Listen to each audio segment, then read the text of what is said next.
please. Thanks very much to the committee. On behalf of the Canadian Centre for Policy Alternatives, I appreciate the chance to comment on possible free trade deal with Ecuador. While I will focus my comments on the possibility that a future deal includes an investor-state dispute settlement process, I would like to stress up front that I do not think these negotiations should proceed at all under the current civil emergency in Ecuador.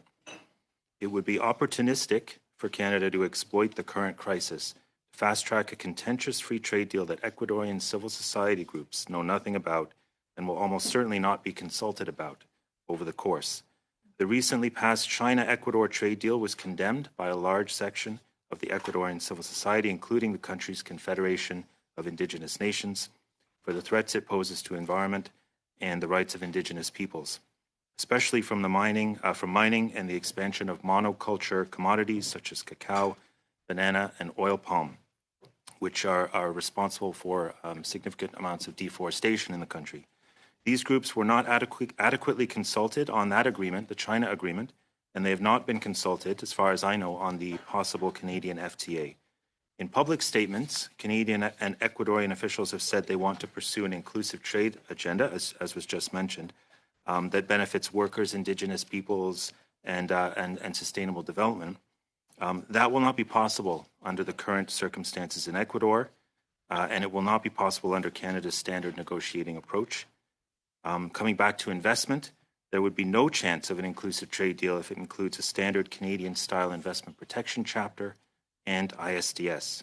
A recent UN report states that the ISDS regime, quote, is not fit for purpose in the 21st century because it prioritizes the interests of foreign investors over the rights of states, human rights, and the environment, end quote. Our own government cited these same risks as the reason it excluded ISDS from the renegotiated Canada-US-Mexico agreement.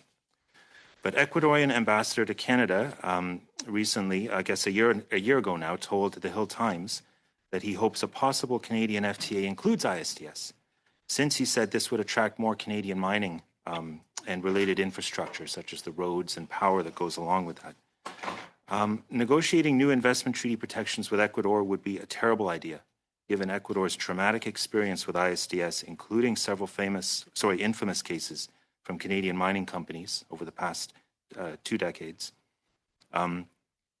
And considering the brave decision of the previous governments in Ecuador to pull the country out of the ISDS regime altogether after it found that the risks far outweigh the benefits.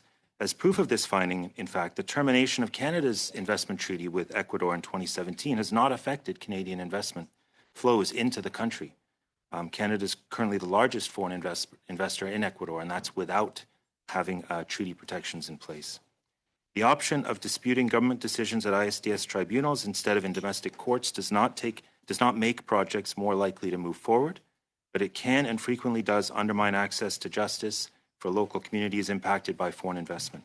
Their voices and their rights under international human rights, Indigenous, and environmental treaties tend to be ignored by ISDS tribunals, even where countries raise them in their own defense.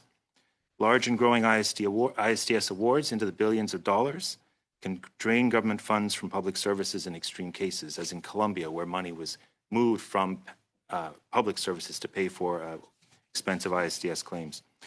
Because of Ecuador's terrible experience under ISDS, the constitution in that country prohibits the government from ratifying international treaties that incorporate investment arbitration. However, this didn't stop the previous Ecuadorian government from including ISDS in a free trade deal with Costa Rica. That deal is currently in limbo because the court declared it unconstitutional as a result of this constitutional ban on arbitration. So in conclusion, Canada should not launch negotiations with Ecuador until it is clear the Ecuadorian government has a social mandate to do so, in particular from Indigenous peoples and groups who are most impacted by foreign investment. There can be no inclusive trade deal with Ecuador if these voices are excluded from the discussion. Finally, ISDS should be a non-starter in any future negotiations. It contradicts the statements from the UN, it contradicts the government's own policy, and it may in fact be illegal under Ecuador's constitution.